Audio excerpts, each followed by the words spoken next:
Live streaming is on. Hello, everybody. It's Monday or not, depending if you watch this live or not.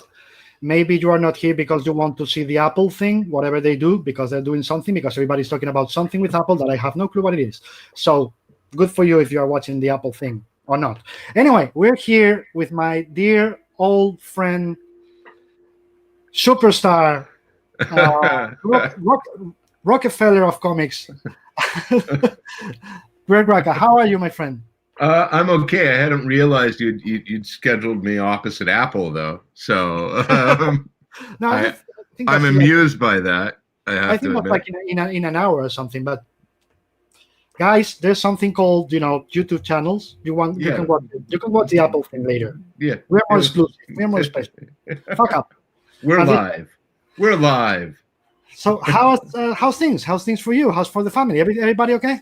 Yeah, I mean, um, we're struggling along. It's been challenging in a lot of ways. I think I was about to say I think it's been harder on the kids, but I'm not actually sure it has. I think it's just been equally hard on everybody in different ways. Mm-hmm. These are rough days, and the isolation. Here in the U.S., people are acting like the pandemic is over, and it clearly isn't. And the combination of political and economic pressures, and a long overdue and very valid social reckoning, Mm-hmm. that is still ongoing. All of these things are sort of conflating. So we're in this weird.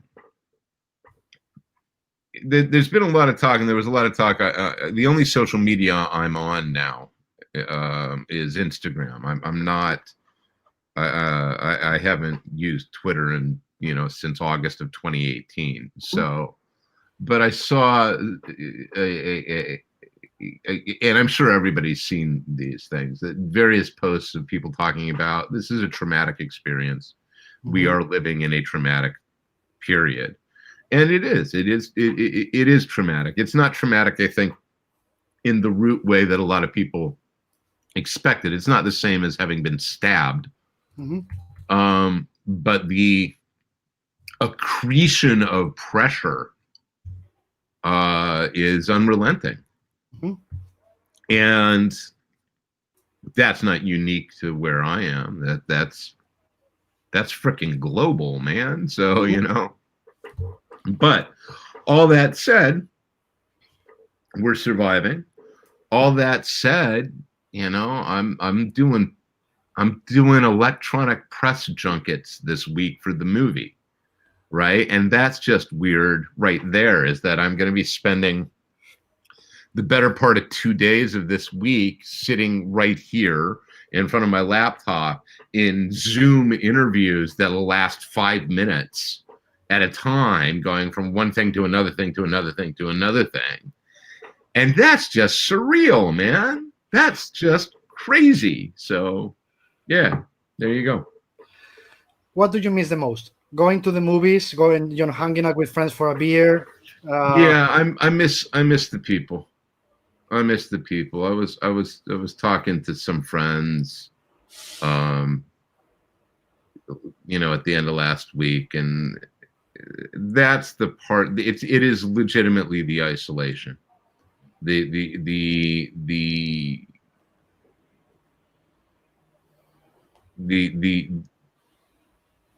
state of, it's not that I don't talk to people. I get phone calls, and I joke at this point that more of my time is spent on the phone than it is writing, like far more of it. Like my job is almost, it's got to be something like 70% phone to 30% actually being able to type something.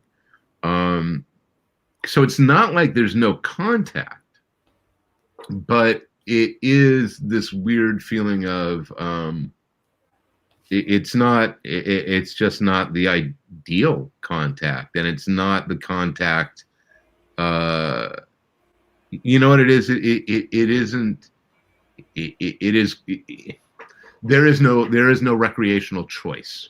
Yes, absolutely. Right. I'm talking to the people I need to talk to for work, but I can't go and see the friends I want to see, just to hang out with them. There's a group of people, comics folks in this town that I have been meeting for coffee for the better part of 20 years now, once a week, Wednesday coffee.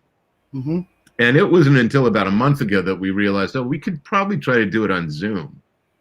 And the ability to do it on Zoom is wonderful, and I am glad that we get to do it, but it's not the same. And you can't convince anybody involved that it is. So yeah. If they did with hardcore drinks and they get drunk, and then they think they are like Millar and others, which I know get together for pints and well, my literary they're drunk and then realize it's not the real world, probably. my literary agent is doing like a cocktail hour once a week, like on Thursdays, and he's in the Central Time Zone. So for him it's 4:30. For me it's 2:30. It's like I cannot start drinking that early. And and that's I was drinking a lot when this started. Let's just say there were bottles going down a lot faster than normal. And I have really dialed that back. But I still, it's just, the disruption to the routine. And for me, we're talking in my office. This is where I spend most of my days anyway. Yep. So ostensibly, there's really no difference. Right? Nothing should have changed. And yet the disruption of the routine and the inability to just indulge the movement that I want freely and so on, that's the thing I think that it creeps up on you. It gets you. So I was talking to Chaikin, and then some of the other people confirmed that by the end of the day, what he misses the most is not even the conventions. Like he says, hanging out with people after, at night, sitting down, chatting with people that you maybe see once, twice a year, 3 times a year, and just talk about shit. It's not even talking about the craft, talking about comics. He's just talking about shit for like 2 hours. Yeah, just being able to hang out. Maybe you don't even know you're going to meet for dinner, but you just meet and start talking. Mm-hmm. And then you realize after 3 hours, you've been talking about nothing. He's like, this is the part that I miss the most, talking with my friends about nothing. Yeah, just hanging out. Yeah, just hanging out. Yeah. So yeah, look, and like I say, it's not easy for anybody. It's funny, and sort of the push to get back to normal. It's like, guys, normal's over. Mm-hmm. Yeah, you're not. Yeah, it's not coming back. This is we are going to have to adapt to a new thing now. Yeah, and.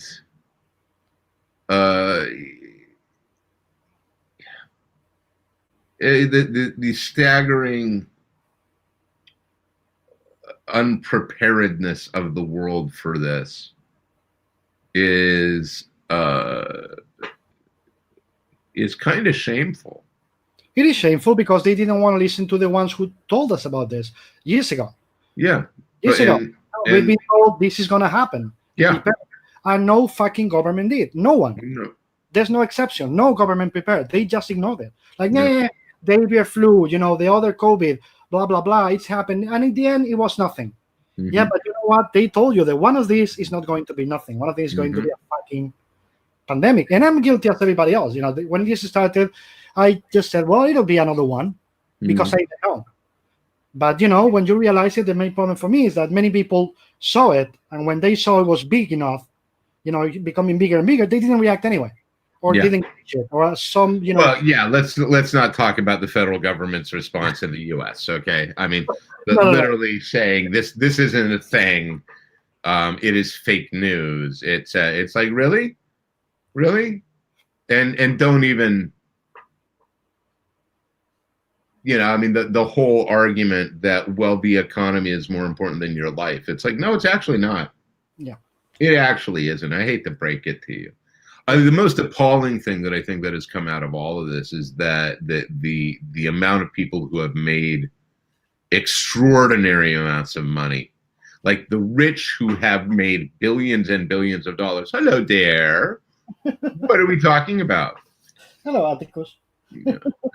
But yeah, I mean, we've got, unemployment in this country is astronomical right now, and people are hurting, and yet the multi-billionaires are seeing record profits. Yeah. So the airlines asking for bailout money when they. Yeah, exactly. No. That's not where it goes. That's not where it goes. So yeah, let's not.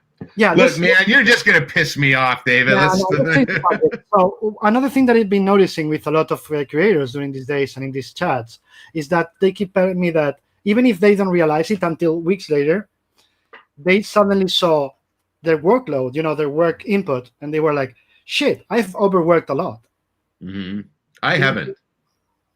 I've been having a horrible time working, and it's a combination of things. Again, the nature of, because the movie comes out July 10th, right? A lot of the focus in the last couple months has been on that. And as we get closer to it, that's ramped up. So there's part of it is that I am spending a lot of my creative energy not typing. I've done some new things and I finished some old things. But my ability to concentrate, and this is related to the stress, right? My ability to concentrate for long periods is incredibly impaired right now. And one of the things I'm actually very actively trying to do this week is like, okay, we have to right the ship. We have to get back to doing our job full time and not trying to do it. It's like, no, you gotta work. If for nothing else, then I need to impose that structure on myself. Right.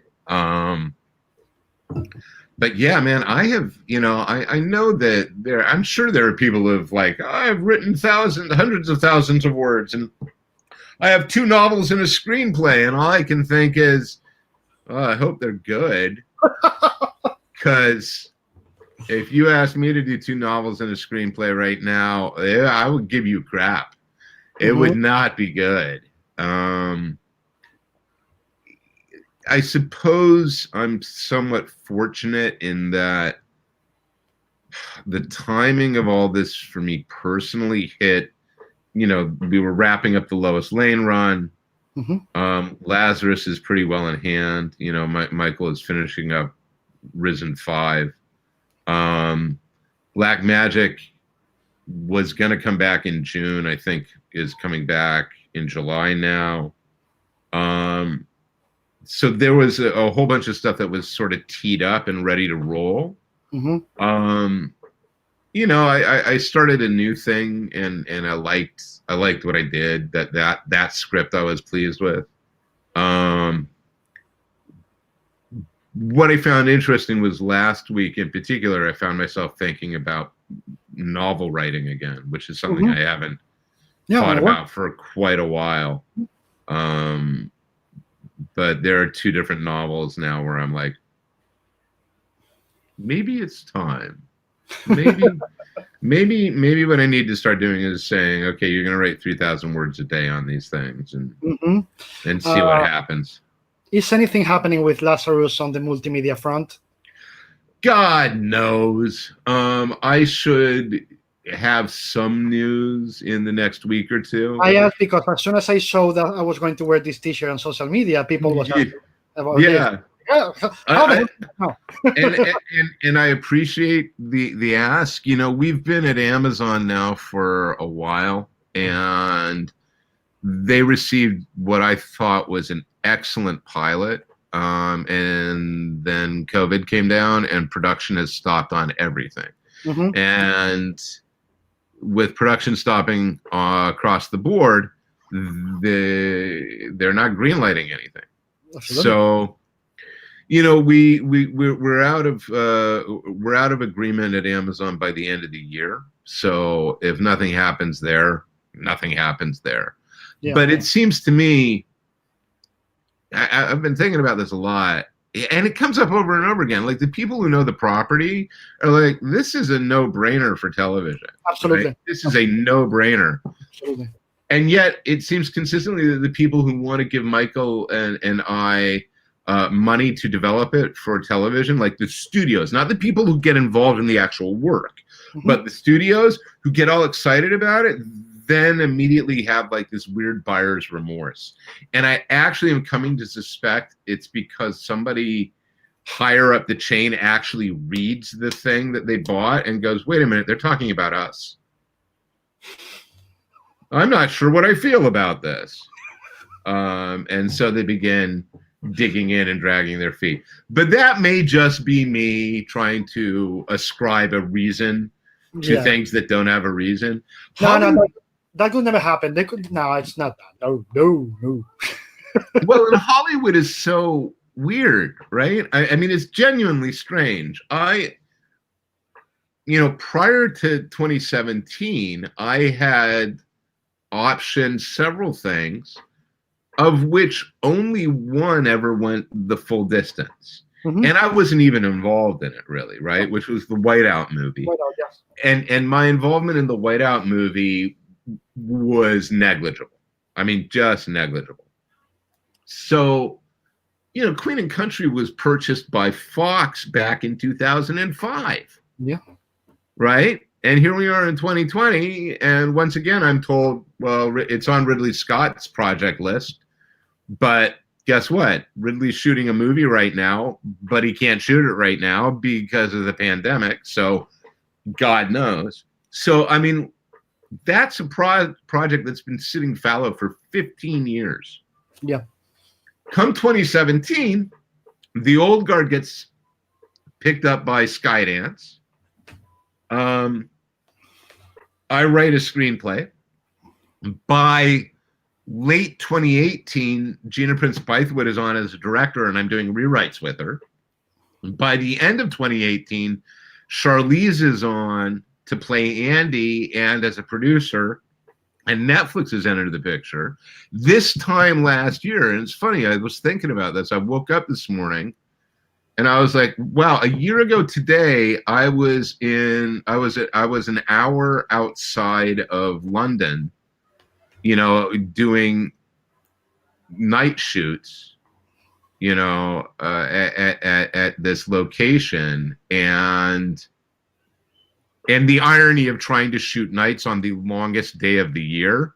Let's not even get into that. Whoever did that math wasn't paying attention. So you have 4 hours of darkness. Go. So I mean, and the movie's out in what? 2 weeks, 3 weeks. 2 weeks. So, and then you look, say, at Stumptown, right? Stumptown was, 2018. I take my son to college, right? I go back to the hotel. I get a call from my agent saying these people really, really want to do Stumptown. They had called like 3 times before, and I was like, look, man, the deal is bad. We're not taking that deal. And she said, yes, but now they're asking what they need to do to make it a good deal. So I was like, well, this is what they need to do. And basically it was like, they need to cut Justin and Matthew in. Greenwood and Southworth have to be part of this because the upfront money stinks. They've got to get something out of it. And within 2 weeks, they had made the deal. And within 3 months, they had written the pilot. And by January of 2019, they had ordered the pilot to be shot. And in March, they were shooting in Portland. And then it got picked up. And it's not, I've never had things move that quickly. So Hollywood, I no longer know, right? I mean, I'm just like, apparently it can take anywhere from 15 years to 6 months. No idea what the over-under is on that, and no way to bank it. So it's crazy. Mhm. And that's the other thing, just wrapping it all back on everything else that's going on. It's very, very strange to be living in this moment of such pressure Mhm. on such an enormous scale and on such suffering on such an enormous scale, and to personally then go, having a pretty good year. And I don't know how I feel about that.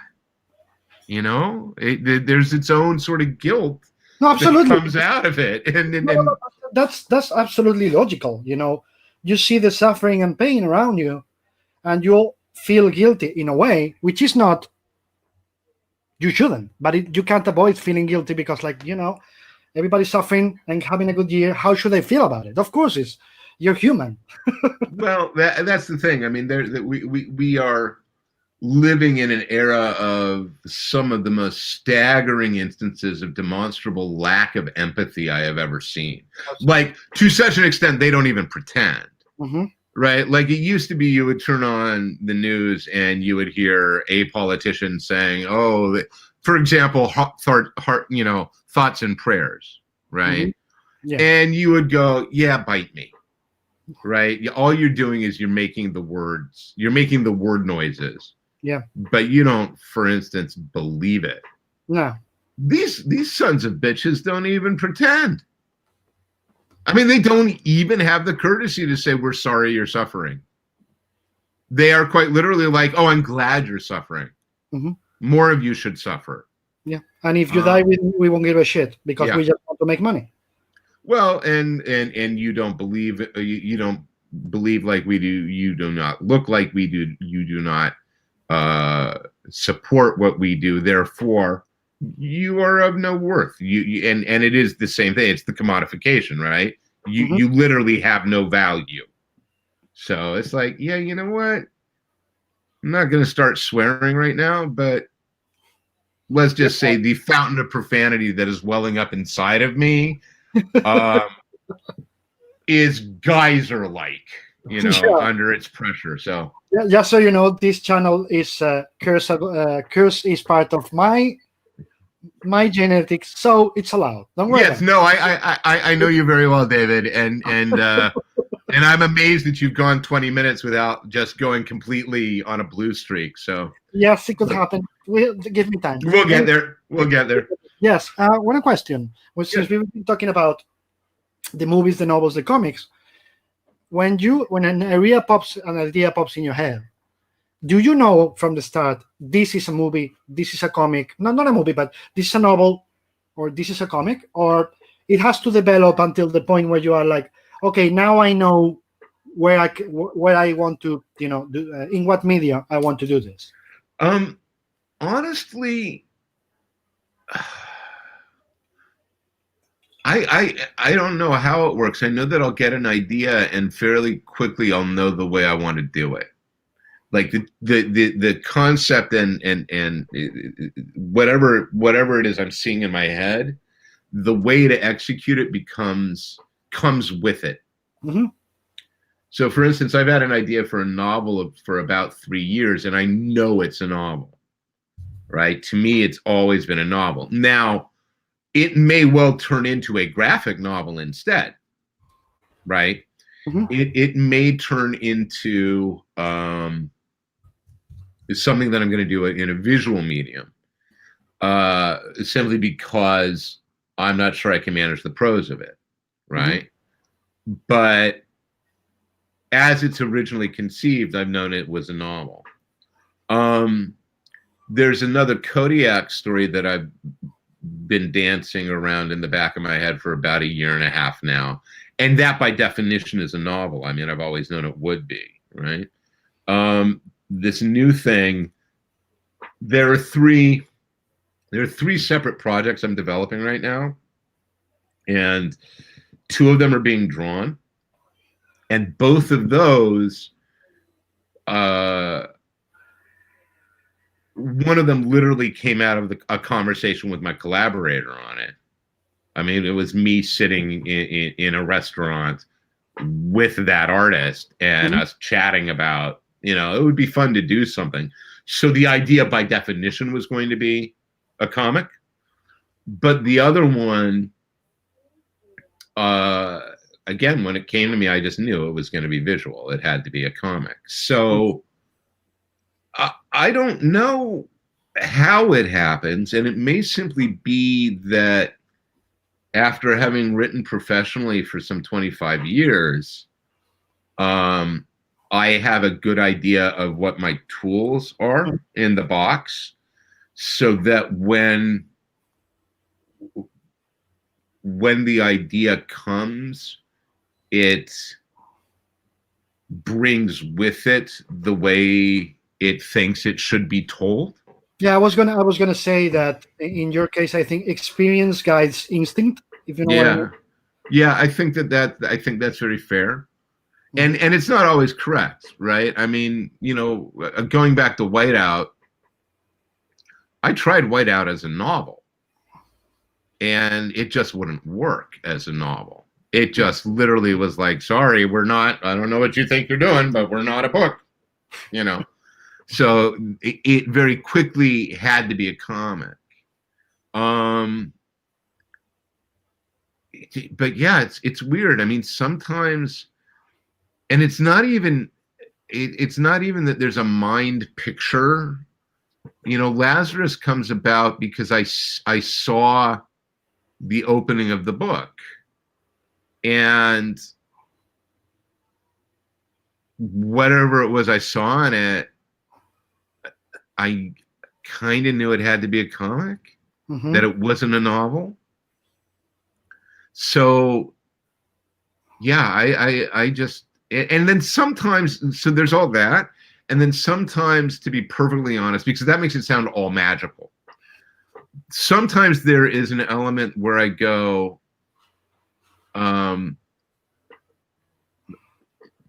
give me another example. I have had an idea for a movie and it's an original idea. It's not, this is a franchise thing or whatnot. And I tried writing it about 10 years ago, and it was a mediocre screenplay because at that point I didn't really know how to write a screenplay. But the reason that it was a screenplay was that it had to be. Like, the key element of what's going on with these characters is entirely visual in a way that will not work in comics, right? So I had the idea, I wanted to do this thing, dealing with basically sleight of hand, right? And knowing that it was going to be about sleight of hand, I'm going, well, you can't really convey that in prose, right? Because when you say, and suddenly it wasn't there, that's not really impressive, right? You don't go, ooh, yeah, this is why you never write about a magic trick to impress people about it. Like, you can say, oh my God, it was amazing, but it's never the same thing as seeing it. Exactly. And in a comic, you can't, my microphone appears to be noisy. Am I coming through okay? It's okay, don't worry. It's just sometimes if you just, touch the table. I'm making too much noise. Yeah, that's fine. And the problem with that idea in a comic is the same thing, right? Because, well, the act of, making the thing disappear can be conveyed. Its disappearance is going to be in the gutter. Yeah, absolutely. It's going to be between the panels, and again, you're not going to get the effect of it. To demonstrate the wonder of, say, Penn and Teller doing their cup and balls routine, you have to see them doing the cup and balls routine. Yes. Otherwise, it's just not impressive, right? I can tell you it is, but that's what I was going to say. That's like somebody telling you. Yeah. It always works that way. If you don't see it, whatever in any art that tries to convey it by saying it, there's no amazement. And I guess it goes back to that old sort of fundamental writing rule, right? Which is show, don't tell. Exactly. Yes. And like I say, if you're going to do that, you have to show it. And the only way you're going to be able to show it is by filming it. Mm-hmm. So by definition, the idea had to be a screenplay, either for television or motion picture. Yeah. So yeah, it's a combination of things. Yeah. Do your characters argue a lot with you? Oh yeah. Like telling you, fuck, I'm not doing that. Yeah. You've read the novels, right? Yeah. So the fourth Kodiak novel, the fifth book in the series, is called Critical Space. Mm-hmm. Right? And this is the best example I can ever give of that. And I started that novel knowing how it would end. Mm-hmm. I knew exactly how I wanted it to end. I saw the scene, I knew what it was, and I knew how I was going to get there, right? It was going to end with the two main characters rolling around on a beautiful tropical beach in the surf and sand, like the love scene in From Here to Eternity, except they were going to be fighting each other to the death. Mm-hmm. And the reason they were going to be doing this is because, one, the story would demand that one of them had to die, but the other reason was that these two people could never actually consummate their relationship. This would be the closest they could ever get to this consummation. And I knew, man, I started that book, I knew that was where I was going and how I was going to get there. And if you've read the novel is told in three parts. There's a part one, a part two, and a part three. And at the end of part one, Atticus is or surrenders himself to this assassin. And in part two, he ends up sort of at her home, and she effectively hires him to protect her. And I knew where part one would end, and I thought part two was going to go this other place. And I literally finished part one, and the first part wrote really well. I was hitting my numbers, and and I sat down to start part two, and it was, and I am not exaggerating this, it was as if every goddamn character in the novel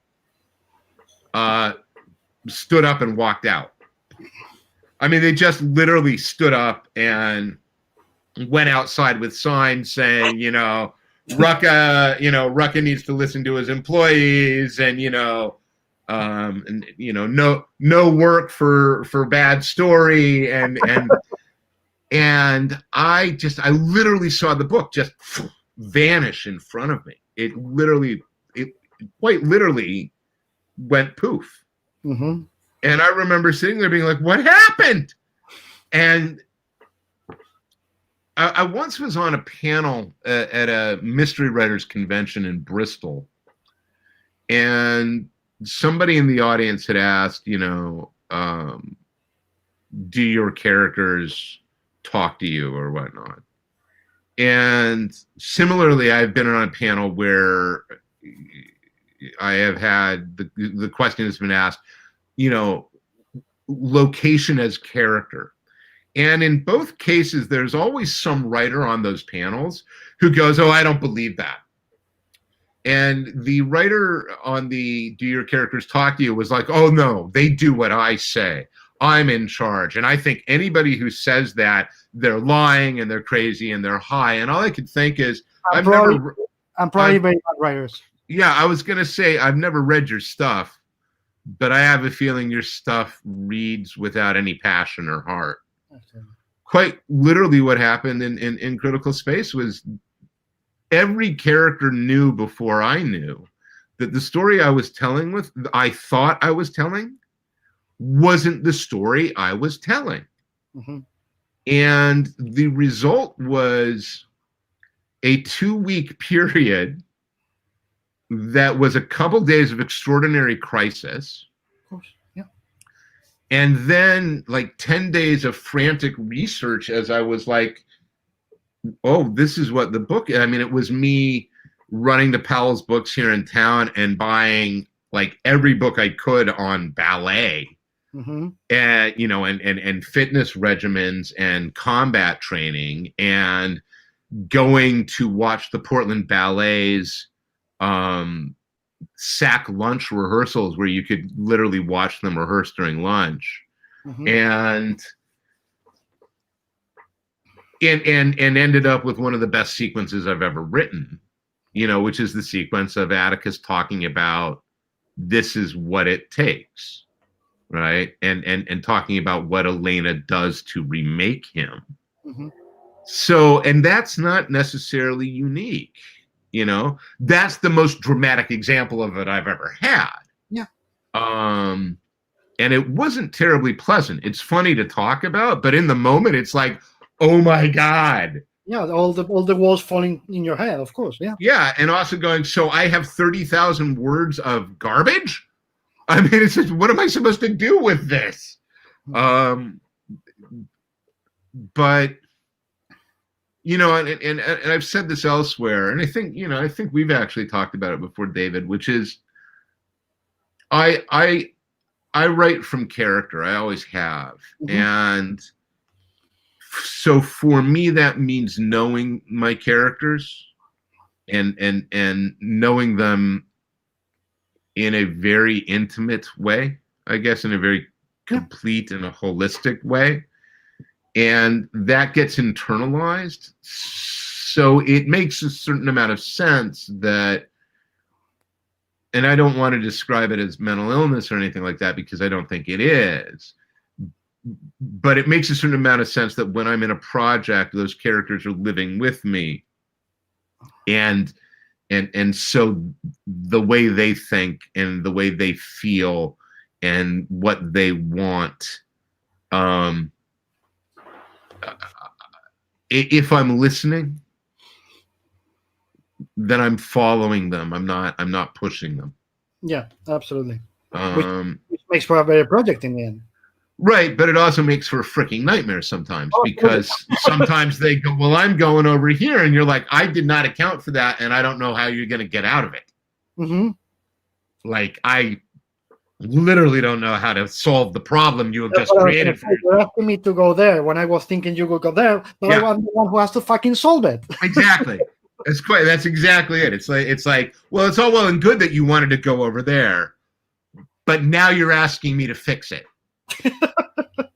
And you made this problem, not me, right? And then, of course, that becomes this whole recursive dialogue of the character then turning and saying, oh, bullshit.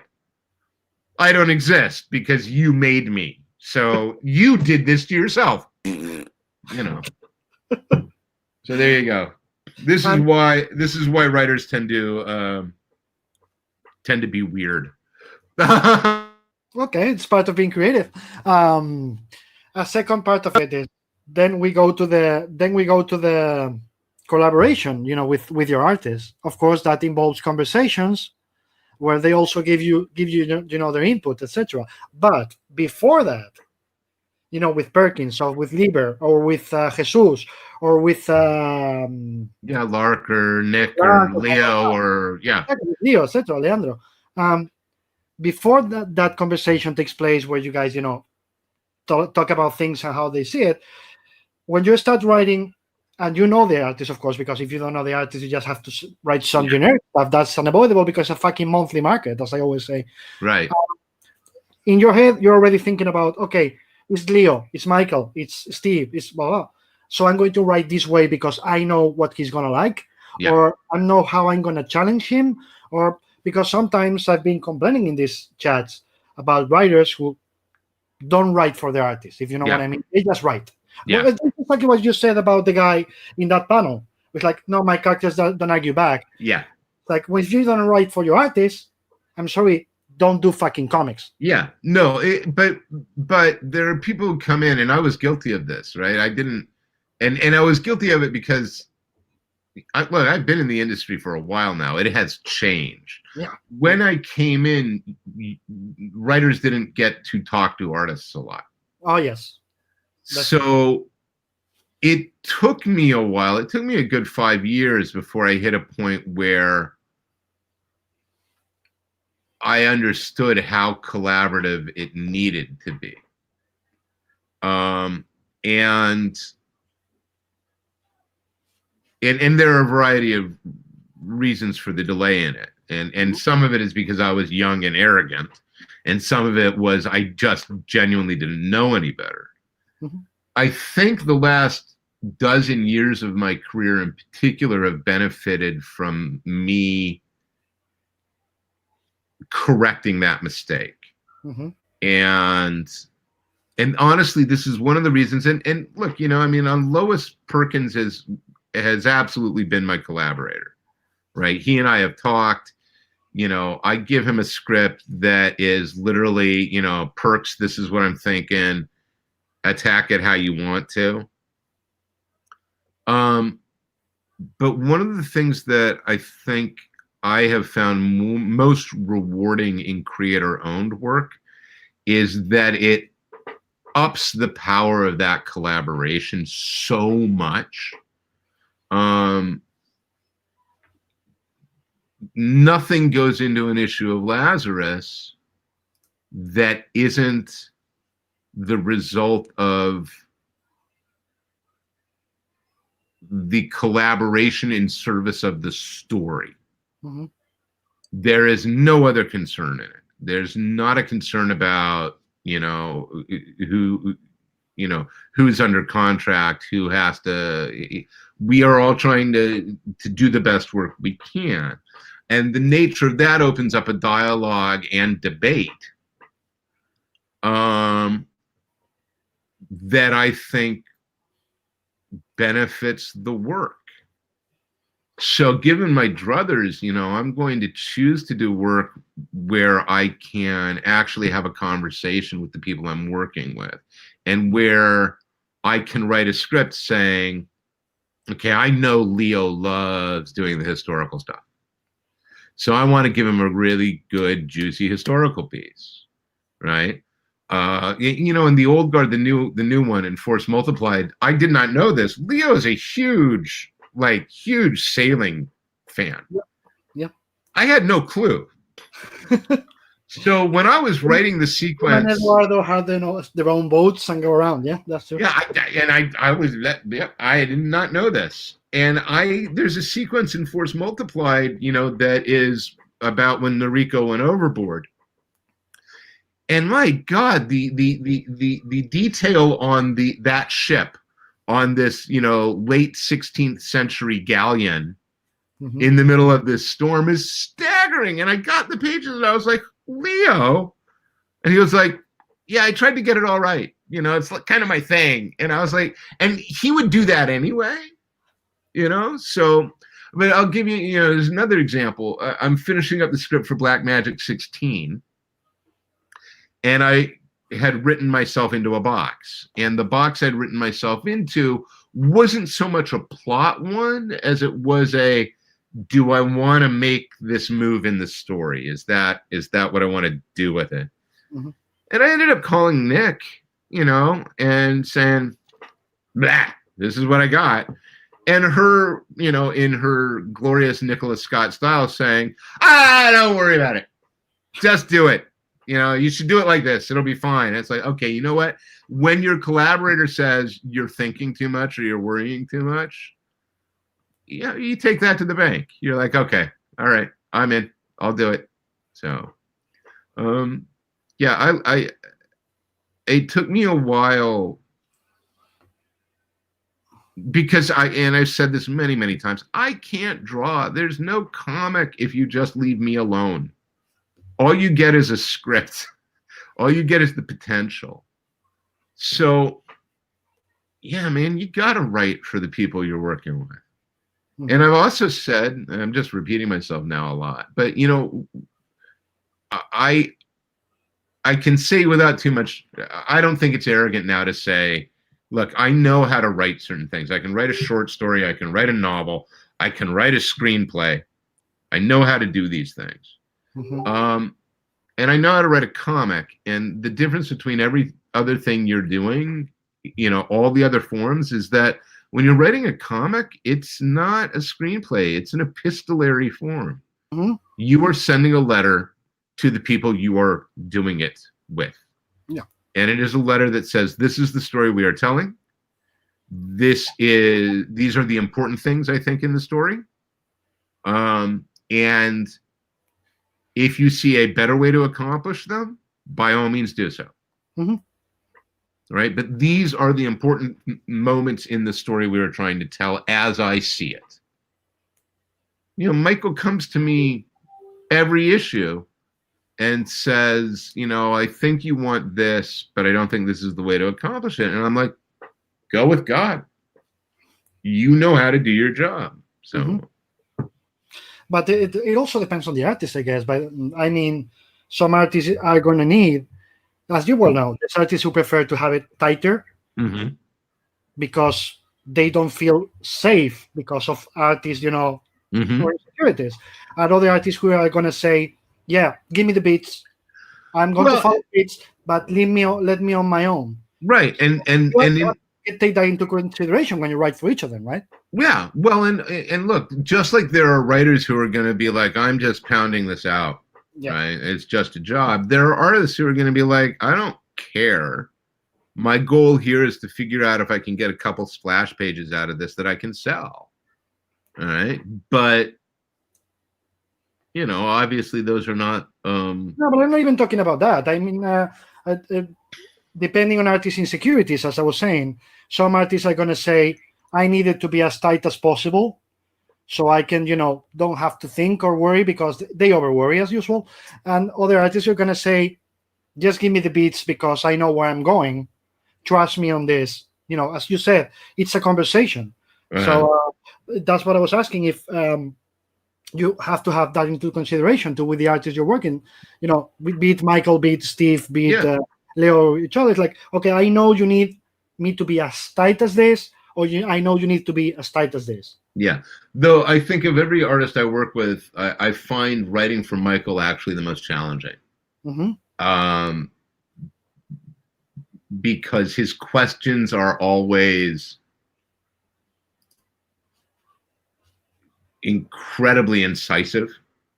So trying to anticipate his questions, he will always beat me.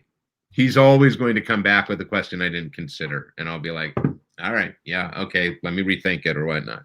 But I absolutely do. Yeah, I absolutely do try to write for my collaborators. And that means every script is a different action. Right? Yeah, and in a different muscle, I guess. Yeah. You have to think that's part of the craft of the comic creators that many people doesn't consider, which is exactly that. They think that they write the same thing for everybody all the same way. And I always keep trying to explain to people, no, they have to. It doesn't work like that. You have to use different muscles because each artist needs different things. So, and of course, each story too. So by the end of the day, you have to consider, who are you writing for? What does he need? What does he like to write? Why does he write? And if he needs also, I always tell to the artists I work with, sometimes you don't consider that a writer has to challenge you. Yeah. They are not, you can always be in your safe space. Yeah. Because you don't grow as an artist. You just don't grow. Exactly. And the absolute same thing needs to be said for writers. Yeah. If you always are doing the thing that you can do, then you're stagnant. Yeah. You have to engage it and you have to challenge it. So. But that's also what makes you, for me, I can say it because I'm your friend, an amazing writer, that you keep challenging yourself and trying to create new things when you could be in the safe space of writing for Marvel, writing for DC, whatever, doing their characters, you're going to succeed. But by the end of the day, you can say, I need to challenge myself as a novelist and as a writer. I need to create new stuff. That's also why I said to Jimmy a couple of weeks ago. Yeah. He could be always in the safe space, but he never is. He does, Harley Quinn, whatever. But by the end of the day, he keeps going back and saying, I need to create new stuff. Yeah, that's flattering and kind. And honestly, I think one of the things that I have, and I'm being quite honest about this. I think one of the things that has worried me in the last couple years of my own work is it has become harder and harder to scare myself. Mm-hmm. And I don't know if that's complacency, or if it's age, or if it's experience, that, or any combination of them. I don't want to be complacent. I think any artist who hits a point and says, regardless of the medium, says, "Well, I'm a master. Yeah. I know how to do it all." Yeah. Is the moment they begin to suck unreservedly, right? They just at that moment it's all downhill. Yeah, and disappear from the industry, any industry, in no time. Yeah. Literally. So it is. I always tell people when they're starting out, you have to challenge yourself, and you need to be able to work from a place of fear. You need to be able to look at the work and go, I don't know if I can do this. Mm-hmm. If this doesn't work, it will be a spectacular failure. And to embrace that, because you're either way, either it's going to succeed or it's going to fail. And in either case, you will have learned and you will have achieved something, right? Yeah, absolutely. But it has gotten harder and harder for me to find those places where I'm like, can I do this? Mm-hmm. Do I know how to do this? The last thing I did that I think really was an unmitigated failure, and that's not to say it's a bad book, Mm-hmm. not. But I think its qualities as a good book do not lie with me; they lie with Tony Fuzula. Was Veil, right? Mm-hmm. I wanted Veil to be a certain thing, and in the end, I completely missed. I think it was literally me just going and hitting nothing but air. Mm-hmm. I don't think it's, as a work, it's not a bad work. Mm-hmm. And I think Tony's storytelling it is beautiful. It's a beautiful looking book. But I feel like I let him down. Mm-hmm. So. Okay, let me say hello and answer some people so they don't. Oh, we got some questions. Yeah, we are ignoring them. Yes. Angel Perez, good evening. Good evening to you. Hello, Paula. Hello, Felipe. Felipe Gonzalez says, a pleasure of having Mr. Rucka here. The first thing I read from him, it was No Man's Land. I always love your stories. Thank you. And Felipe says, about Sasha Bordeaux, how did you create her? For me, it was a really good and three-dimensional character. One of the best parts of your run in Batman. And thank you. And I will add on later. Yeah, Sasha. Well, I mean, so I had been writing the Kodiak novels when I started working for DC, and it struck me fairly early on that Bruce. There was no way that the board was going to say you don't need personal protection. He had to have somebody protecting him because Bruce Wayne is a total jackass.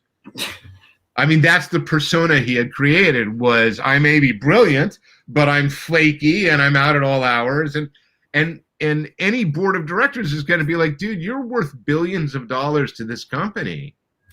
We have to do something about it. So having known something about personal protection, I was like, so what's the good mix? And I knew immediately, it was like, well, a good bodyguard then would need to be, and a good foil for him was going to have to be a woman who was good at her job. Yeah. And I wanted a woman because I wanted the potential romantic tension. And this was back in the day before, this was under Denny.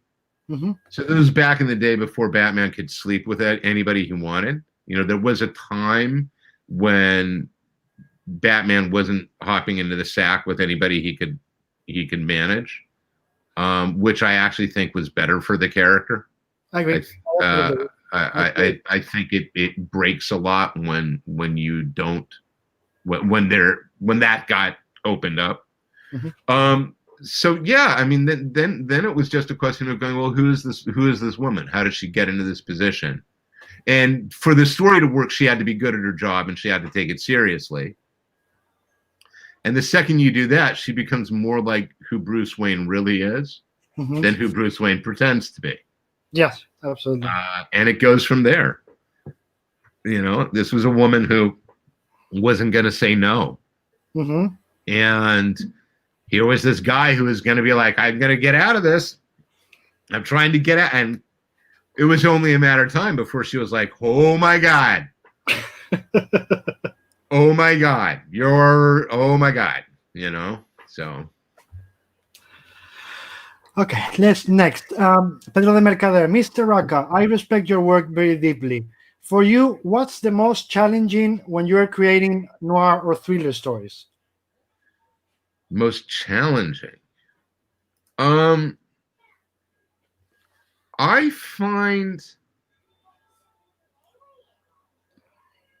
I'll tell you, and I think a lot of writers would say this. Not even a good villain, a good antagonist is incredibly, incredibly hard. Finding the way into somebody who is doing horrible things and has reached a place where doing those horrible things makes sense to them. Because for the most part, we're all fairly empathetic, you know, healthy people. We look at, we don't read, you know, we don't read Batman and go, oh, right, I get Jonathan Crane. That makes perfect, I would do that. Scarecrow makes sense to me, right? Or the ventriloquist. Of course. A character who speaks to my deep innermost desires. Yeah. We don't do that, right? So hopefully, right. So really unpacking the pathology, right? Really figuring out why they're doing what they're doing, and where their limits are, and doing it convincing. Because what you want is, you want a villain who is absolutely sincere when they look at you and say, no, I am doing this because I am right.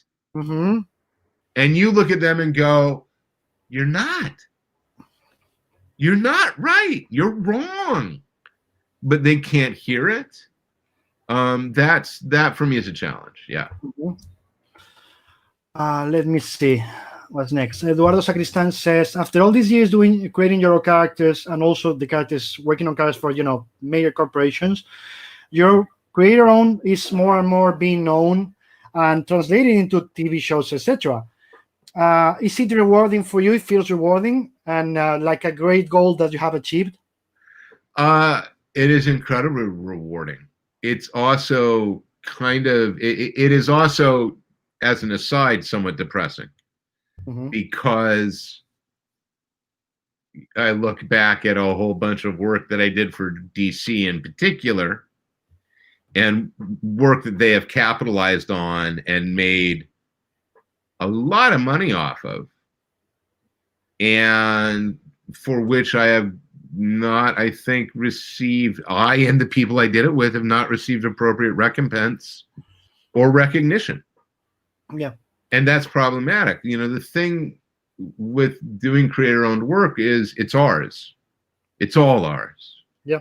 So in success, everybody involved shares in it. And in failure, everybody involved wears it. Yeah. But the old guard, you know, by way of the most immediate example, has been of benefit to everybody who worked on the book. You know, Lazarus, you know, when the Hollywood money comes on Lazarus, everybody involved gets a share.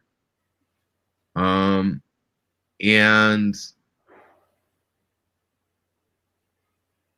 I can't overemphasize how important I feel that is. And that, because as I've said, this is collaborative work.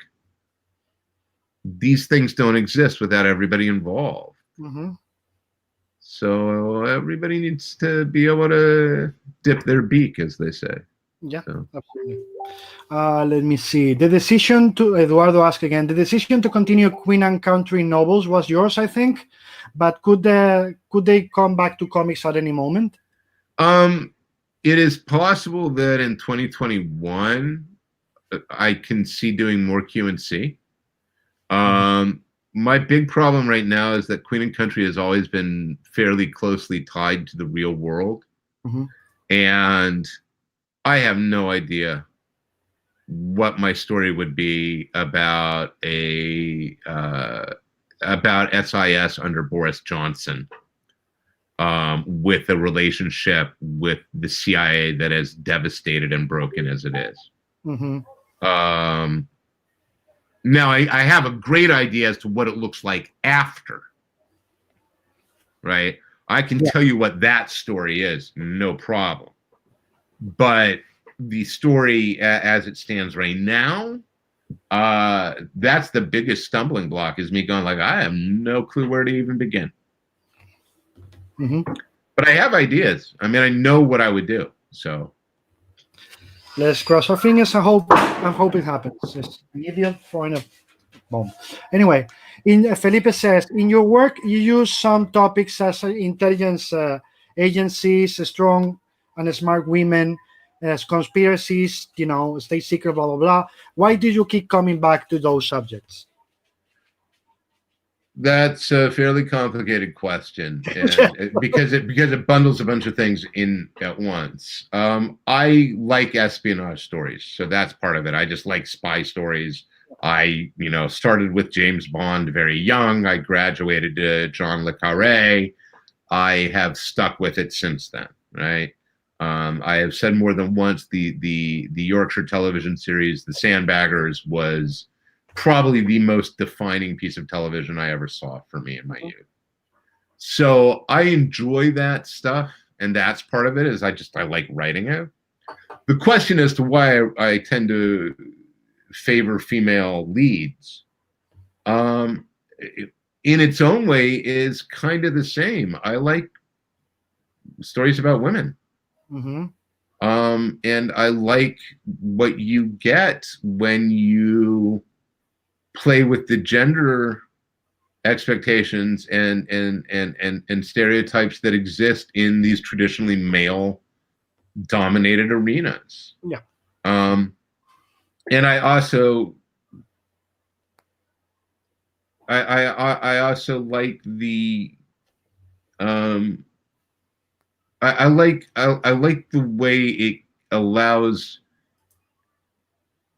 it makes the social commentary in a lot of ways easier. And I do feel that anything that, whether you like it or not, if you're putting art into the world, you're making a commentary on the world. Doesn't matter what it's about. It is always going to be reflective. So, I mean, aside from just liking women and wanting to tell these stories about them, I like that by sort of having them lead these stories, the dividends I get are multiple and fairly deep. Everything from dramatic choices to story choices to plot choices to thematic choices to, as I said, commentary. So Pedro says, love your run in Punisher. How did you come up with the Rachel or Raquel called Alves character? Also, okay, a difficult question. What do you think about the policeman using the logo, the Punisher logo, as a symbol? Oh, okay. Well, for that one, I think Jerry Conway had a post on social media that I saw about a week or two ago that addresses that perfectly. That is absolutely not what that symbol was ever meant to be. It's the same problem. We started a campaign to get the symbol back. Exactly. It is an absolute misrepresentation of what the Punisher is, and it is the co-opting of a symbol. So I hate it. Just as far as that goes, I hate it. If you see somebody wearing that symbol and they don't understand what it means, but they think it's the low-hanging fruit of right wing beyond the law, then that's the the run on the Punisher is actually one of those things that I went into incredibly unsure of.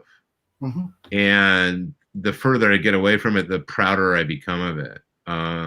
Stephen Wackert came after me and said, you should write it. And I was like, are you out of your mind?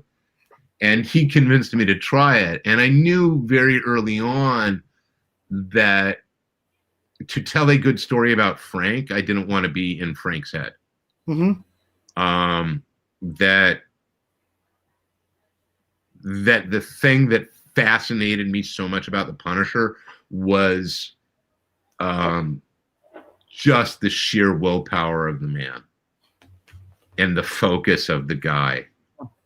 And I knew pretty quickly thereafter then that I didn't want him talking. If I didn't want him talking, I was going to need to have the story about somebody who was on the outside of it. And that was how I got to Rachel. The idea of going, so what happens? Because Rachel provides two things in that story. The first is she is an element of saying, she is a way for the reader to go, this is a view of Frank. This is a way to see him. But the other thing she does, and I'm not sure how many people actually understood this by the end of it, is that her whole journey is about the fact that she can't do that. Like that what Frank has decided to do, the man he is and the nature of his mission and his devotion to it is remarkably difficult. That you can absolutely burn with the same desire for justice and for payback as Frank Castle, and even come from a similar skill set place. But at the end of the day, there is a thing that makes Frank Castle, and it is his absolute ability to have divorced himself from everything else. Nothing else will ever matter. And yeah, so there had to be the best way to show that was, here's somebody who wants to, who feels it, and can she get there? So. Okay, Felipe Breda says, look, you mentioned this before. For Queen and Country was a great series. I read it was based on the TV series The Sandbaggers. This was a great show and a great shame the TV show writer died in an accident. Yeah, it's I wouldn't say based so much as it's very, I mean, it is absolutely drawn. It is so inspired by it. Ian McIntosh, died after they had completed the third series in a plane crash in Alaska. The plane was never found, and he was never found, nor were the people who were with him ever found. There are some conspiracy theories out there that say that he actually disappeared himself, that for a variety of reasons he just wanted to go off the map and did. And I knew his brother, Lowry, and Lowry believed that Ian vanished. He didn't believe he died. He believed that Ian just abandoned his wife and his kids and went off. So, but the series, and as dated as the series is remarkable because it was the first time I truly saw espionage as a political tool. And it's something that even Le Carré didn't do in the early novels. But that McIntosh made it very clear that everything that was going on at SIS was as a result of stuff that was going on in Whitehall. And that for me, at 16 years old, 15, 16 years old, was revelatory. because you had never seen, for instance, in a Bond movie, they would talk about the prime minister says this, Bond, but you never, there was never a question of the nuts and bolts realpolitik at work. And that was one of the things that the Sandbaggers did brilliantly. Was, people would be launching intelligence operations in the hope that a NATO ally would be buying their missile system because the defense industry needed the jobs because it would impact the next election or whatnot. And that realization was like, oh, okay, that opens up a whole new world. Yeah. So it completely opens the can of worms. Yeah. And then you start connecting the dots to see, military industry. Oh, so money. Yeah. If they get money, they vote you. If they vote you, they get power, blah, blah, blah. And that's the big thing, going back to what new QNC would look like is, look, we do not live in a world of nations anymore. We live in a world of corporation states. So intelligence organizations are actually intelligence companies. And their services now are not about nation building, which is part of the problem. They're mostly directed towards corporation servicing. Yeah. Which means that the ability for a nation to defend itself has been incredibly eroded. So like I said, there's a whole bunch of stuff there. If I go back to QNC, oh boy. But until I have a better idea of what stability looks like, what a status quo is going to look like, I don't know how I'm doing it. So next, how has the change in Lazarus affected sales? Is it better now with the new format? No, it's actually significantly worse. But that said, I think the book is better than ever. And I find it ironic that our sales have suffered as we are finally hitting our deadlines. I think the price point is a little high on it. It was double the amount of the original. We are providing twice as much content as we did originally.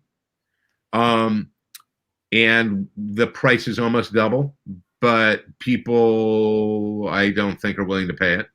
So I think we got to look at that. But the other thing is that I think a lot of people, there was a weird perfect storm that happened. Both Michael and I left almost all social media in quick succession.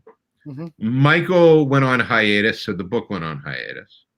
We did the X66 miniseries, and that we were able to push a little bit so people saw, there were people who saw it.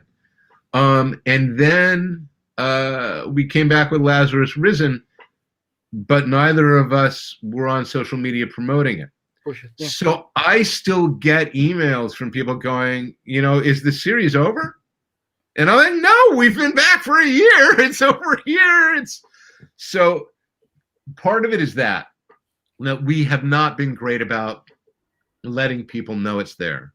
And I genuinely do think we're doing the best work of our careers and certainly of the series. And I don't know what it's going to shake out as. I know that we have another, he's drawing 5. We've got 5, 6, 7. We will have finished the next arc. We will have finished Fracture 2. And I think at that point, there's probably going to be a reevaluation. Michael cannot handle a monthly schedule. That's just true. Image has not been tremendously bullish about promoting the book. That's also true. And I am really bad about promoting the book. And Michael doesn't promote the book. So we are probably doing this to ourselves. But the trades are still out there. And, as we continue to put out work, ideally, it picks up. I honestly think I really like the book in its current format right now. I'm really very proud of it. I mean, I think it's beautiful. I think you get your money's worth. There's, every page, every single page is full.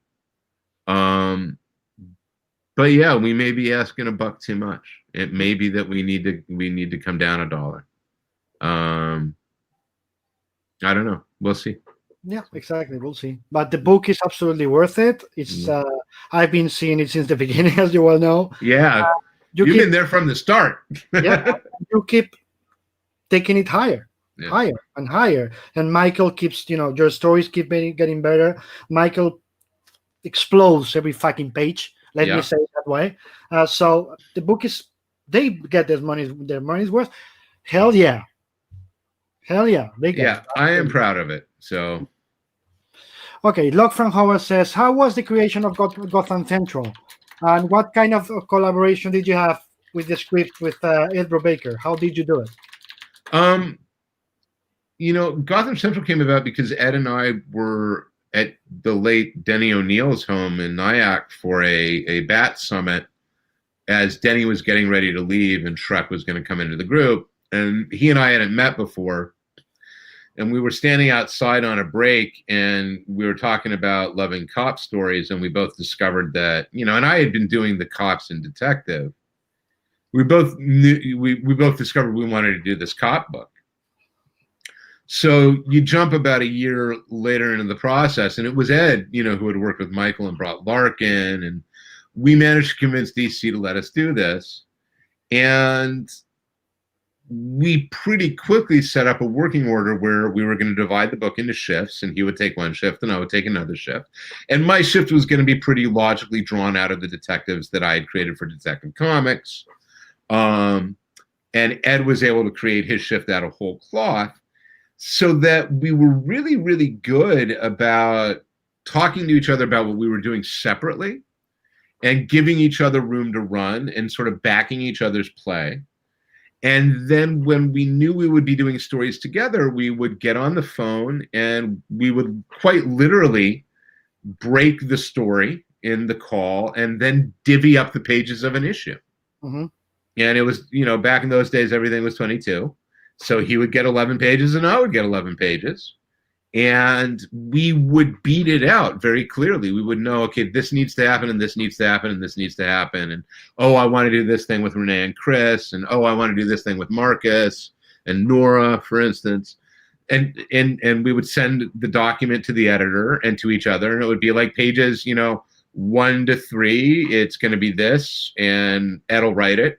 And Greg will write, 4 and 5, and then Ed will write 7 and 8, and Greg will take, 9 through 13, and then we would write our scenes, send them to each other, sort of glue the whole thing together, give it a read through, and sort of polish where we felt we needed to polish, or and clarify. It was, and I say this absolutely sincerely, one of the best writing collaborations I've ever had was working with Ed on Central. He was a dream to work with. Mm-hmm. Absolutely. Pedro de Mercader. Okay, this is a curveball. What makes a script great? How are you sure a script is ready to go? What makes a script great? I can't tell you because I don't ever look at my own work and go, well, that's great. I don't. And I'm not even sure. There are times when you've gotten something right, Mm-hmm. like it feels right. When and it's not so much the script, it's the story, if that makes sense. So it's hard for me to say I got a script right, but every now and then I can go like, okay, I ended this. This is the right way. This is what the story needed to be. And I think that's your answer, is that, and again, it sounds a little hocus pocusy, but stories have to do certain things. Mm-hmm. And they don't have to do them the same way. Mm-hmm.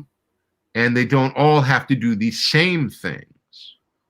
But if you have told your story well, you know in your gut if you have landed it properly, for lack of a better way to put it. Mm-hmm. So. Okay, let me see. Jen Dempster. Is that the Jen, I think? Greg, there's no way those people are that self-aware. About I mean, I think she means about the characters, fighting. yeah. Look, I don't say that. Anyway, It's fun. It's funny. I will say this. I had an interesting conversation with a very dear friend of mine yesterday. It was a brief one, and it came out of another conversation, and it was about the fact that there is, and I don't know if it's cultural, for instance, in Spain as well. You certainly see it in the U.S. and other countries around the world where when someone is emotionally vulnerable, and when they turn to you and they say, David, man, I love you. The response is not, hey, I love you too, thank you, but it's to be like, yeah, man, but yeah, haha, yeah, let's go get drunk. And sometimes it's even like, I love you, even though you smell funny. You know what I mean? There's that thing where they have to undercut it. They have to distance themselves from it. And I hate that. I'm not good at it, and I hate it. And I've hated it for years and years. I can go back 15 years or so to like hanging out with friends in New York, and them being in, and you didn't want to say that you were passionate about something because they would undercut it. They would insult it. And what that teaches is it teaches you not to be emotionally honest. Because if you are emotionally honest, you get punished for it. That's effectively what's being said. Because the humor is not actually good-natured. A lot of times it's mean-spirited because it is meant to be defensive. It's meant to be a cover. But the problem with that is that if you are writing honestly, you have to be emotionally honest. Writing that is not emotionally honest is fake. If you're not emotionally honest in the work, then there is no emotional connectivity. The reader, your audience, won't care. So you can't do that, right? You can't do that. Ha ha ha ha ha. The result of that, and I really, and I'm 50, so it took until last night for me to hit this, is that I think part of the reason that I have become as emotionally honest as I am is that once you acknowledge that for your art to have any merit, to have any heart to it, you have to put heart into it. You can't, that's not an on and off switch. And you find yourself living your life that way. So. Okay, Jen clarifies. I thought it was your wife sending this post. That's why I said. Yeah, no. My wife is up. She's actually, I think, out in the garden. Okay. Dempster says she's clarifying. No, I was talking about people in Hollywood not being self-aware enough to recognize themselves as the bad guys in Lazarus. Yeah, you may be right. Yeah. It's funny, if you had asked me a couple of years ago, my opinion of most people in Hollywood would have been very low. And in the last, several years, I've gotten to work with some of the nicest, smartest people. But man, they were hidden for a really long time. There's some real good people in there. Maybe.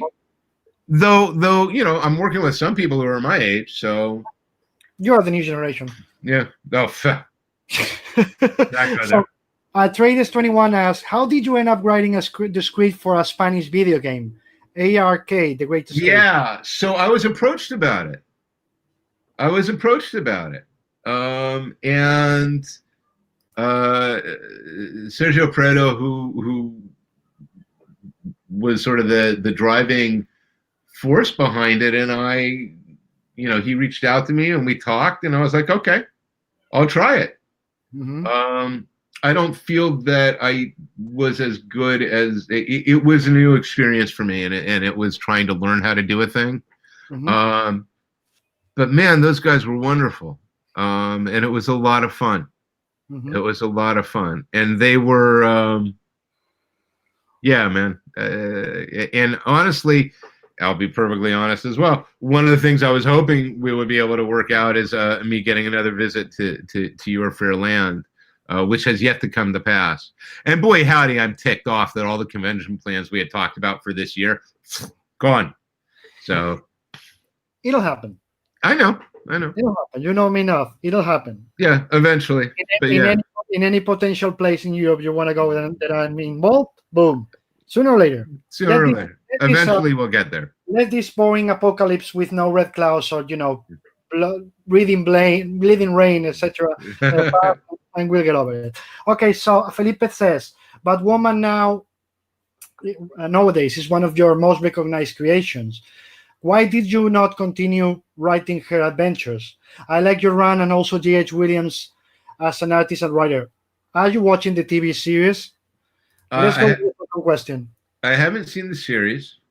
I left DC in 2009 because I had been being horribly mistreated by them for a couple of years at that point. And the Batwoman run was sort of the culmination of that. You know, I had worked for a really long time with JH and with Michael Siglain to make the new Kate Kane a viable, lasting character. And I was being treated really badly by the company.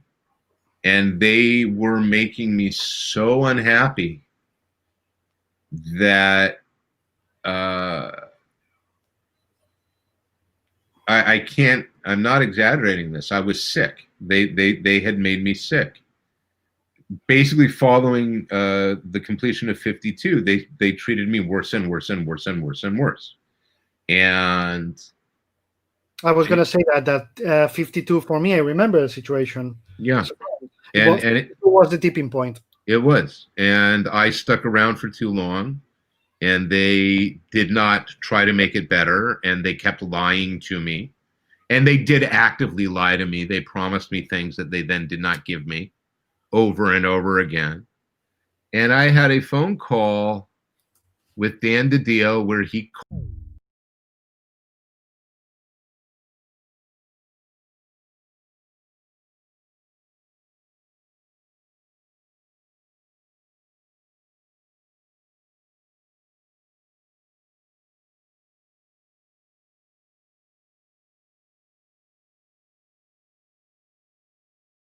said that I'm giving it to Grant. I'm sorry. And I said, if you do that, I can't work for you anymore.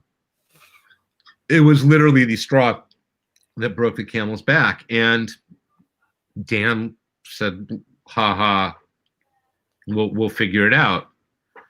And in March of 2009, I was at WonderCon, and I'd finished up the last of my DC work at that point, and Dan was there, and he said, well, let's go for a walk. And he said, so what are you going to do next? And I said, I wasn't joking. He said, I'm not working for you guys anymore. I will not be treated like this anymore. And he said, oh, okay. I'm sorry. Here's this thing I was thinking you would be great for. And he tried to pitch me one of the Beyond Watchmen books. And I literally was like, you're not hearing me, man. And I stopped working for DC in 2009. And one of the things that was going to happen, in full disclosure, was that Jim knew I was leaving. He and I had talked about it. We were going to finish the Batwoman run.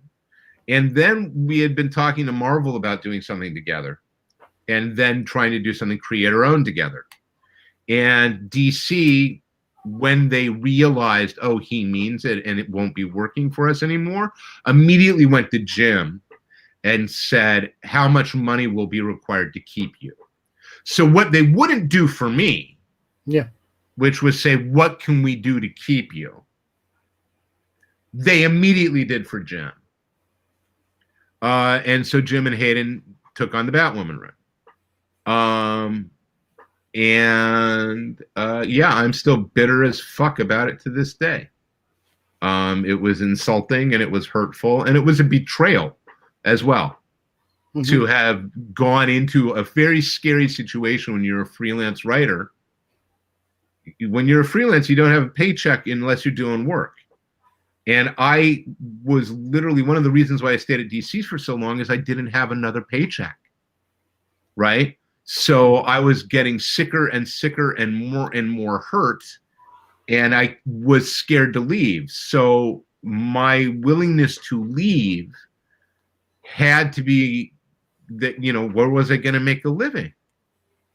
And when Jim said, "Oh, I'm actually not going to do it with you," I'm getting all this money over here. It was like, thank you. You just hung me out to dry. I spent 3 years, in recovery.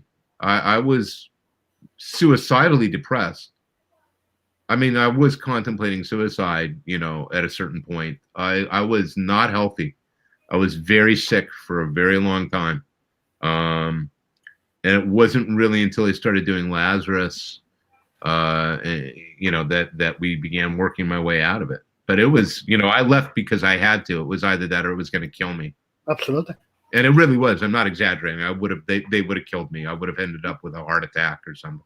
Yeah. I weighed 240 odd pounds when I left DC in 2009. I weigh 185 now. Good. How much did it take Jeff to convince you to come back? A lot. And it's not about money. Just to be clear, I'm not talking about Jeff talking about money. No, that wasn't the conversation. No, it's not about money. Money was part of it, but Jeff called me for Rebirth, and I listened to his pitch, and he was like, "Oh, you're the guy, and the reason Dan's not calling is he's afraid you want to talk to him." And I said, "Yeah, I'll talk to him, but he's got to make right." And DiDio was in town actually when I got the call because there was ProCon or whatever going on. Yeah. And I said, if he's serious, he's going to meet me at this location. I'll be there at 9. And I got there and Dan was there and we sat down and he and I had talked a couple of times since I'd left in 2009. But the fact of the matter was, it was like, you guys still aren't willing to do what's required to make right. And to this day, one can argue DC won't, but in that instance, they gave me the things that I needed to do that run. And incidentally, those are things that they then told me I didn't need for Lois Lane. And I think Lois suffered for it. And they told me I didn't need them because they proved that they were going to do them. See, we did them over here on Rebirth. We don't have to guarantee you them on this. We'll do them anyway. And it turns out, no, you won't. It turns out if it's not in writing, the first thing you will do is actually go, well, we don't have to. So, yeah. New times. We are in new times now, so let's hope. So let me see if we have any other questions or wrapping up because you have a life. And also I need to use a bathroom. So. Yeah. Okay, so one more question from you guys, one last from me, and we're done. Okay, Greg. Pedro de Mercader says, I found quite interesting your from Lazarus the parallels between capitalism and feudalism in the premise of the book. Do you think it's possible? Okay, do you think it's possible that we end up in a similar dystopian future ourselves? I think we're already in it. Yeah. That's what I'm saying. Yeah. Michael is very fond of saying that when we started Lazarus, it was dystopian future, and now it's a documentary. But I don't know if, for instance, conditions for Amazon employees in Spain are the same they are here, but they're absolutely waste to Jeff Bezos. Yeah. I mean, they're absolutely waste. They are being treated as insignificant. They're not paid what they're worth. Their health doesn't matter. We get it at our Whole Foods here. We get it in the Amazon warehouses. We get it in delivery. And that's not unique to Amazon. It's across the goddamn board. All right?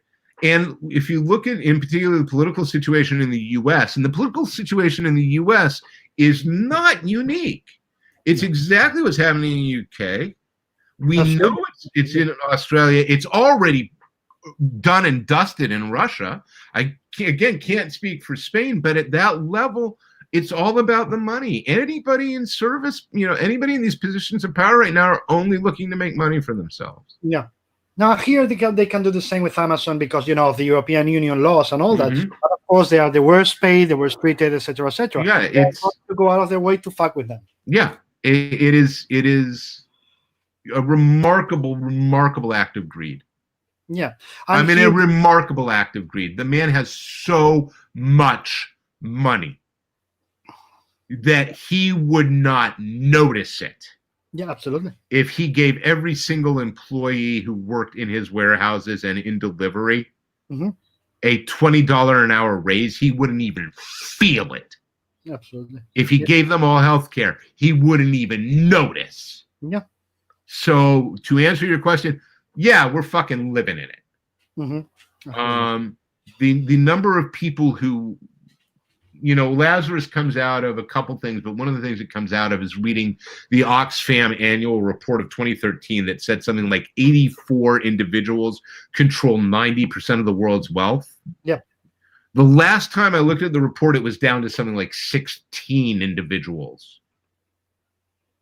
And that number is just going to get smaller. So as it happens, I mean, I picked 16 families because I didn't think it could be that much smaller. But according to Oxfam, it's going to end up being one family. Yeah, and then it's going to be 5, 6 in 1 year, and maybe 1 in 10 years. Yeah, absolutely. And that's grotesque. It's wrong. And when that happens, and the difference is this: before revolution was possible in a different way, because people would rise up and they would be able to fight. The technology now is in the balance. It rests with the wealthy, not with the rest of us.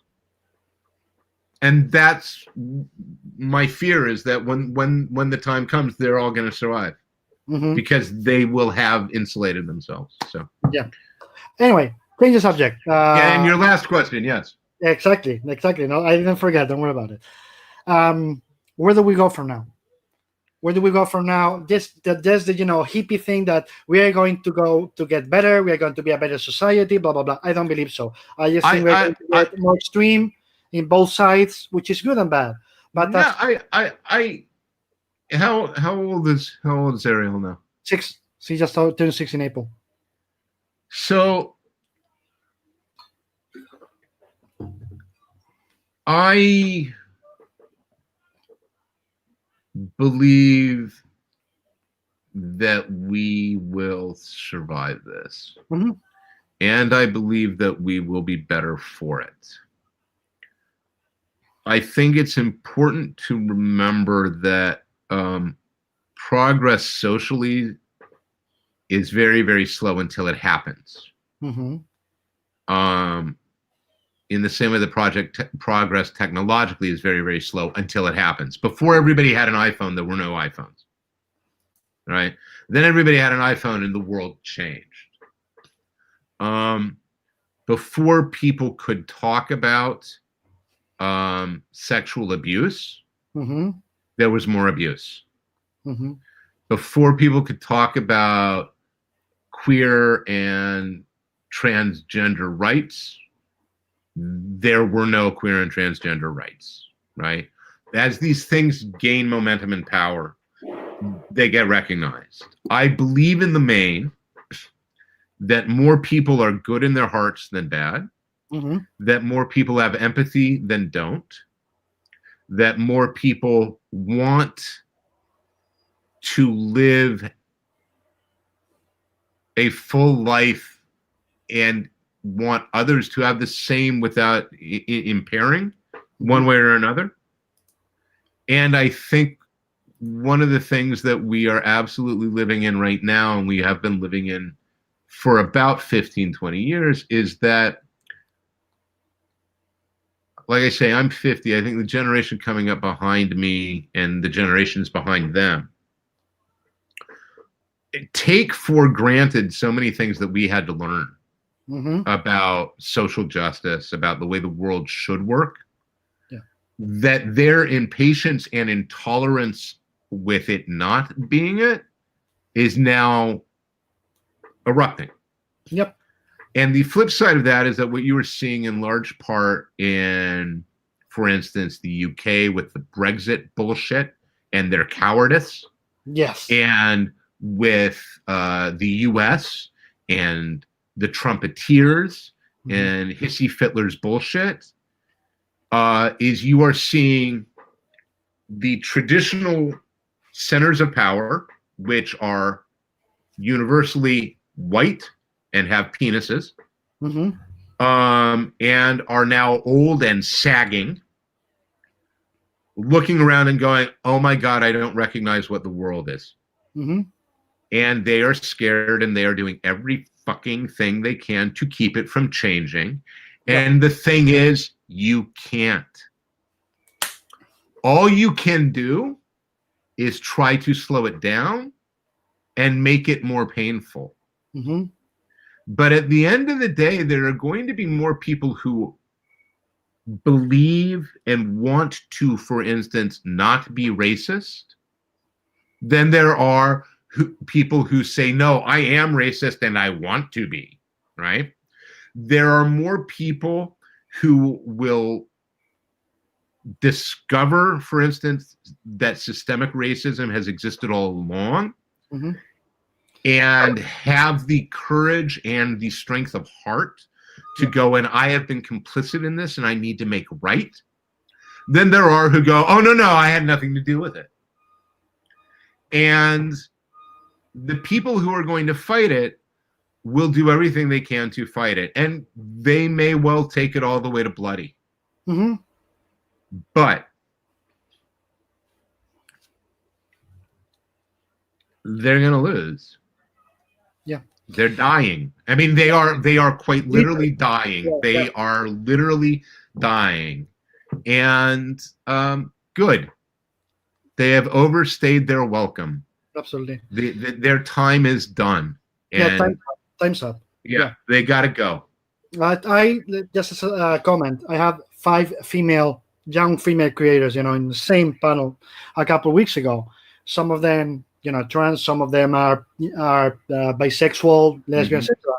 And they were coming to a point in the conversation when they were getting depressed in a way. And my answer literally was, stop. They can't stop the future. You are the future. They just can't. Nope. So with that note, and Paula, look, we're gonna win. The problem is that anything worth fighting for, the victory is never easy, and there's always going to be a price. And this one goddamn hurts. It hurts, and people are going to pay for it. People are going to pay for it, and people are going to pay for it who shouldn't have to, right? Absolutely. But yeah, you can no more stop. You can no more stop this than you can stop the sun rising. It's gonna happen. Absolutely. So. Let me tell you one thing, because Paula Ventimiglia has been asking me to tell you this since the beginning of the chat, and I forgot. Please tell Greg he's written the best Wonder Woman that's ever been written, in my opinion, of course. But please tell him. That is so flattering. Thank you. And now with this, he needs to pee. I need to pee. Yeah, we gotta hit the head. So we gotta hit the head. So wait a minute, just a second, Greg, so I can say proper goodbye to you after quick. After I say goodbye to everybody. Thank you for being there. Yeah, man. It was great talking to you, David. Thank you, my friend. Thanks everybody for joining us. And to all of you, thank you so much. Yes, Paula, I asked the question. I didn't forget. Don't worry about it. Sending me hearts and all that. Being really happy about it. To all of you, thank you so much. Thank you for being here. And tomorrow with us, amazing artist Jesus Merino.